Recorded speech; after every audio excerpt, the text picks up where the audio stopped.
Of all मेरा मानना यह है कि ये नहीं चाहते वाकई में यूजीसी लागू हो, तो ये ना कहीं से झूठे फूटे बहाने लाकर आपके सामने खड़े करेंगे और यही चीजें आपका जो मन है ना वो कहीं ना कहीं सच्चाई से हटाया जाएगा। तो मेरा मानना है कि इससे भेदभाव कुछ नहीं बढ़ेगा बल्कि भेदभाव घटेगा, और बल्कि इनको एक ये रहता ना कि भाई अब यूजीसी आ गया, अब हम इनके साथ भेदभाव नहीं कर पाएंगे, अगर भेदभाव कर दे तो ये यूजीसी के नाम पर हमारे ऊपर केस ठोक देंगे, तो इनको इस चीज का डर है और कोई बात नहीं है। मेरा मानना तो बस यही है। जैसे आप अभी छोटी है, डिस्क्रिमिनेशन का मतलब समझती है, डिस्क्रिमिनेशन फेस किया है कभी? ऑफकोर्स हाँ। मैंने फेस नहीं किया, हाँ। लेकिन भी लाइक हाँ मैंने ऐसे फेस टू फेस तो नहीं किया, बट मेरी पूरी फैमिली ने किया। जस्ट लाइक हाँ। जो अभी के टाइम पर फिलहाल मैं अम्बेडकर राइट हूँ एंड अभी भी मैं जागरूक हूँ, ठीक है। पहले मैं ऐसी नहीं थी, आज के टाइम पर भी ना जाने कितने लोग अपनी कास्ट छुपाकर, खास करके SC ST दलित समाज जो है वो अपनी कास्ट छुपाकर रहता है। क्यों कास्ट उन्हें छुपानी पड़ती है?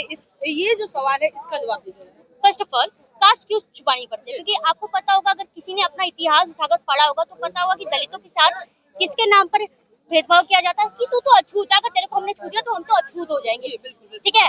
उसके लिए हमें गंगा जल से नहाना पड़ेगा, ये करना पड़ेगा, वो करना पड़ेगा। तो ये लोग डरते हैं कि भाई ये तो अछूत है, ये है, वो हो जाएगा, हमें ये हो जाएगा।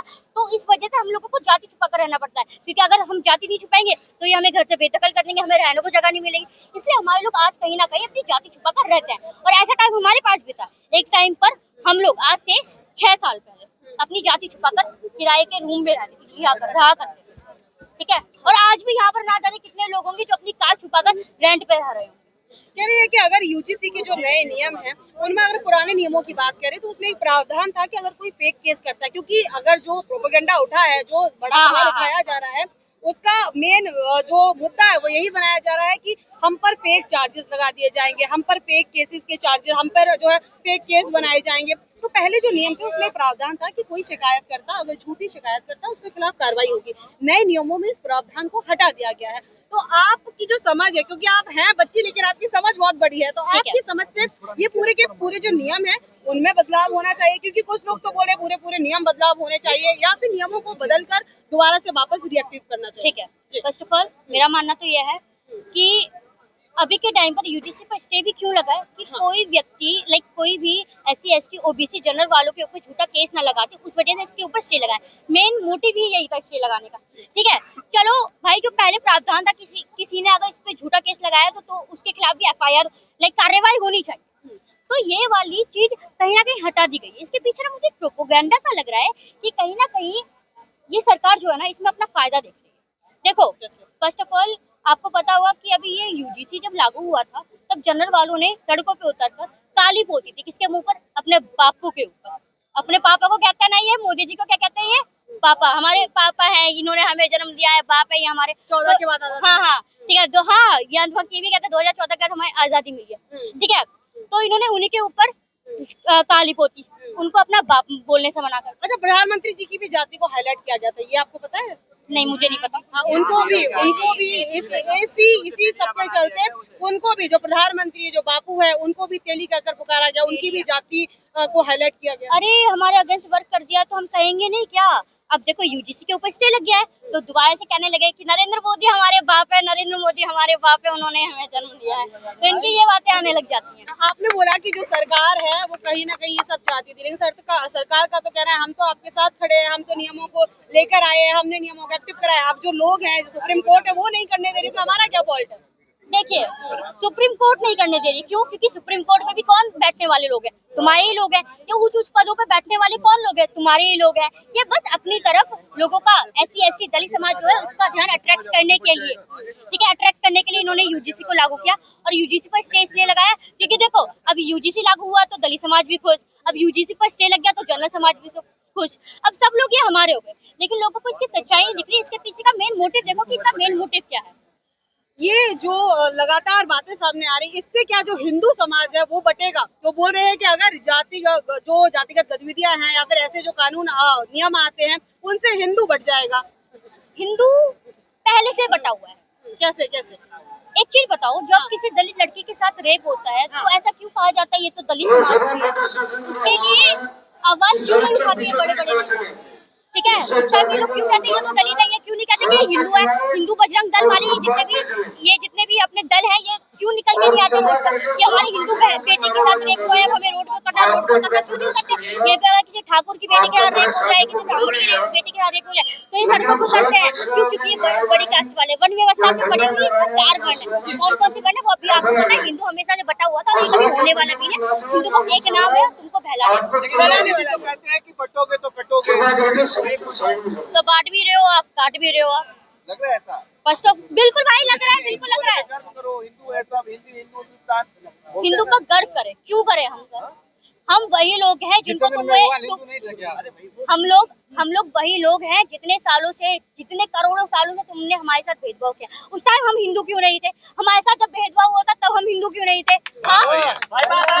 उस टाइम बोलो ना तुम भी हिंदू हो, जिस प्लेट में हम खा रहे हैं उसी प्लेट में तुम भी खाओ, जिस गिलास से हम भी पानी पी रहे हैं उसी गिलास से तुम भी पानी पियो। ये एक और सवाल मेरा ये है कि ये अभी जो जितना भी बवाल मचा है, आप एक अलग ही तर्क दे रही हैं, लेकिन उनका कहना है जो मॉडर्न भारत मोदी जी ने बनाया है 2014 के बाद, आप लोग कहीं ना कहीं इसे पीछे धकेलने का काम कर रहे हैं। जब अंतर जाति विवाह हो रहे हैं, उस टाइम में आप जाति की बात कर रहे हैं, जनगणना की बात कर रहे हैं, उस टाइम में आप यूजीसी के नए नियमों की बात कर रहे हैं, तो कैसे फिर ये समाज में बदलाव आएंगे? मॉडर्न भारत, हाँ, सबसे पहली बात, हाँ, मॉडर्न भारत कौन सा मॉडर्न भारत है? नया भारत कौन सा नया भारत? वो नया भारत जिसमें लड़कियों के लिए कोई रूल्स ही नहीं है, वो नया भारत जिसमें लड़कियों के साथ सबसे ज्यादा रेप होता है, वो नया भारत जिसमें हमारा जो भारत है अब वो बस नाम का इकोनॉमिक पे है, ठीक है, फोर्थ इकोनॉमिक्स पर। बट अभी के टाइम पर क्या है? हमारे भारत देश में सबसे ज्यादा भेदभाव है, हमारे भारत देश में सबसे ज्यादा रेप के केसेस हैं, हमारे देश में महिलाओं के लिए कोई रूल्स ही नहीं है, रेगुलेशंस ही नहीं है। हमारे भारत में कोई महिला रात के 6 बजने के बाद घर से बाहर नहीं निकल सकती है। यहाँ पर रेपिस्ट आरोपी खुलेआम घूम रहे हैं और जो सच की आवाज उठा रहे हैं वो जेल में पड़े हुए हैं।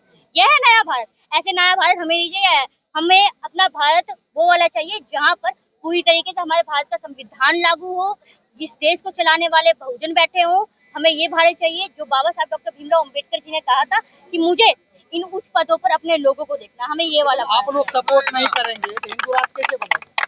हमें सपोर्ट करना जरूरी। चलो ठीक है, ये लोग कहते हैं हिंदू राष्ट्र, हिंदू राष्ट्र, हिंदू राष्ट्र। आखिर हिंदू राष्ट्र के मुझे 4 नहीं तो 4 बेनिफिट्स बता दीजिए। किसी का जवाब है इसका? जो हिंदू खतरे में, वो खतरे से बाहर आ जाएगा। इतना बड़ा तो मुद्दा है, आप कह रही जवाब है। हिंदू कौन सा खतरे से बाहर आ गया है, मेरे को ये बता दें। हिंदू राष्ट्र बनेगा जब तो खतरे से बाहर आएगा। ये लोग कहते हैं हिंदू राष्ट्र बनाएंगे, हिंदू राष्ट्र बनाएंगे। आज तक हिंदू राष्ट्र का एक भी गांव बना पाया है जो पूरा देश बनाएंगे? ये इसका जवाब लेकिन बजरंग दल लोग कहते हैं, ठीक है, वो लोग कहाँ पर बस जिहादी जिहादी चिल्लाते रहते हैं। इनके मन में मुसलमान हिंदू के मतलब हिंदू मुसलमान इनको करना है, उसके अलावा इनको कुछ और दिखता ही नहीं है। ठीक है, तो मेरा कहना तो है कि ये जो आकर अभी इन्होंने एक चीज किया था कि हाँ पार्क में कोई भी मिलेगा तो हम उनको मारेंगे, बजरंग दल वाले कोई भी पार्क में मिलेगा तो हम उनको दफा कर देंगे। अरे भाई ये बेरोजगार पड़े। सबसे पहली बात ये है मोदी जी इनको रोजगार नहीं दे रहे, तो बेरोजगारी के चक्कर में बेचारे यहाँ वहाँ भटकते फिर रहे हैं। तो इन पर ध्यान ना देकर अपनी चीजों पर ध्यान दो, अपने आप को बेहतर बनाओ। पहले आप लोग का इलाज करना होगा। ये बीमार आ जाओ करो इलाज, आ जाओ करो इलाज। हम तो कहते तुम सामने खड़े हो जाओ, उनसे तो 2 सवाल कर दिए ना, 2 सवाल कर दिए ना तो डर की वजह से चले जाएंगे। अभी यहाँ पर एक मेरे को सुनाई, अभी मैं एग्जाम देके आई हूँ अपना स्कूल से, एंड मैं यहाँ पर आई, मेरे पिताजी ने मेरे को बताया बेटा एक ना न्यूज रिपोर्टर वाली थी, वो हमारे पास आई और हमसे उल्टे सीधे सवाल किए। जब क्याड़े क्याड़े जवाब मिले ना तब यहाँ से भागती फिर। तो भाई ये वही लोग हैं, इनके पास जवाब होता नहीं है, इनको बेरोजगारी के चक्कर में ये टहल रहे हैं, तो इनको इग्नोर करो और अपने आप को बढ़िया। आप छोटी स्कूल में जाती है, बेरोजगारी को जिस तरीके से देख रही है, जैसा दर बढ़ रहा है, क्या लग रहा है आने वाले समय में कोई रोजगार मिलेगा? ये पढ़ाई का क्या अंत होने वाला? पढ़ाई जो करेंगी उसका नतीजा क्या मिलेगा? इस बात भविष्य को लेकर चिंताएं सताती है बहुत। मोदी जी की अगर सरकार हट गई तो भाई पता है कि इस देश को आगे बढ़ने से कोई नहीं रोक सकता। अगर ये गवार लोग ही उच्च पदों पे बैठे रहे तो मैं बता रही हूँ मेरा तो फ्यूचर खतरे में है ही, और साथ ही साथ आप लोगों का भी है। चलिए, मोदी जी पे भरोसा नहीं है आपको? नहीं, क्यों होगा हमें मोदी जी का भरोसा? चाहिए हमें बोलने वाला। अरे बहुत बहुत धन्यवाद। आरएसएस प्रमुख कहते हैं भारत में जितने लोग हैं, मोहन भागवत वो कह रहे हैं कि सब लोग हिंदू हैं। सब लोग हिंदू हैं। तुम ये क्यों नहीं कहते कि सब लोग भारतीय हैं? तुम लोग ये क्यों नहीं कहते कि आज के टाइम पर हमारे भारत देश में जो मुसलमान हैं वो भी भारतीय हैं? तुम हिंदू के नाम पे इंसान को उलझाना चाह रहे हो क्या? उनका ध्यान भटकाना चाह रहे हो या लड़ाना चाह रहे हो? तुम करना क्या चाह रहे हो? अपना मेन मोटिव बताओ, हमें भटकाने का काम मत करो। वो लोग कह रहे हैं बचेंगे तो कटेंगे। बाट भी तुम ही रहे हो, काट भी तुम ही रहे हो। अरे ये बात बोलते हुए शर्म तो कर लो। कहते हैं ना कि सामने वाले को कुछ समझाने से पहले ये बातें खुद पर लागू करनी चाहिए। तो मैं इन लोगों से यही कहना चाहूंगी, ये बातें जो आप मेरे को कह रहे हो ना, मेरे को नहीं, हम लोगों को जो कह रहे हो, पहले ये बातें खुद पर लागू करो, फिर हमें बोलो। एपिस्टीन का नाम सुना है जो अभी मामला चल रहा है? क्या? एपिस्टीन फाइल। एप्स्टीन फाइल, या मैंने सुना है। हाँ। क्या मोदी जी का अरे हाँ, मेरे को तो इतनी खुशी हुई, मैं क्या बताऊं।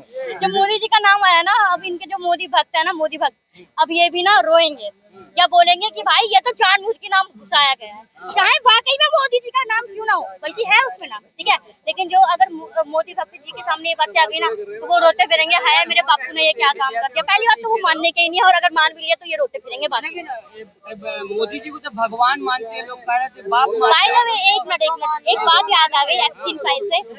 एप्स्टीन फाइल से एक बात आ गई, मोदी जी वही हैं, एक प्राइम मिनिस्टर होने के बाद दूसरे देश के प्रेसिडेंट के सामने डांस करते हैं। भाई वो डांस जब मैंने देखा ना, मेरे को मजा आ गया, मजाक से हटकर। बहुत बढ़िया डांस किया था मोदी जी को। तो मैं ये कहना चाहती हूँ, प्राइम मिनिस्टर का पद छोड़कर आप डांस करो, भी बताएंगे, है ना। मोदी भक्त AI भी बताएंगे। हाँ, मोदी भक्त AI भी बताएंगे। AI की फुल फॉर्म ना पता हो फिर भी AI बताएंगे। एक और सवाल है, संसद में मोदी जी सुरक्षित नहीं है। सुरक्षित नहीं है। हाँ, बिल्कुल भाई, अब तो खतरा, अरे अब बिल्कुल खतरा तो हो गए ना भाई। चंद्रशेखर आजाद जी जो संसद में पहुंच गए हैं, है ना। तो अब किसी को डर लग रहा है कि अब मेरी सारी पोल पट्टी खुलने वाली है। महिला सांसद से खतरा है ये तो। महिला सांसद कौन सी वाली? अच्छा, वो एक चाय वाला, हाँ खतरा है, क्योंकि वो भी आपकी धोती खोल रही है, मुझे पता है मुझे। बहुत बढ़िया, बहुत बढ़िया। ये लोग कहते हैं कि भाई हिंदू को इस तरह एक होना है कि मुसलमानों को टाइट करना है। मुसलमानों को ही तुम्हें टारगेट क्यों करना है? सबसे पहले मेरे को ये जवाब चूड़ी दीजिए। टाइट करना मुसलमानों का। क्या?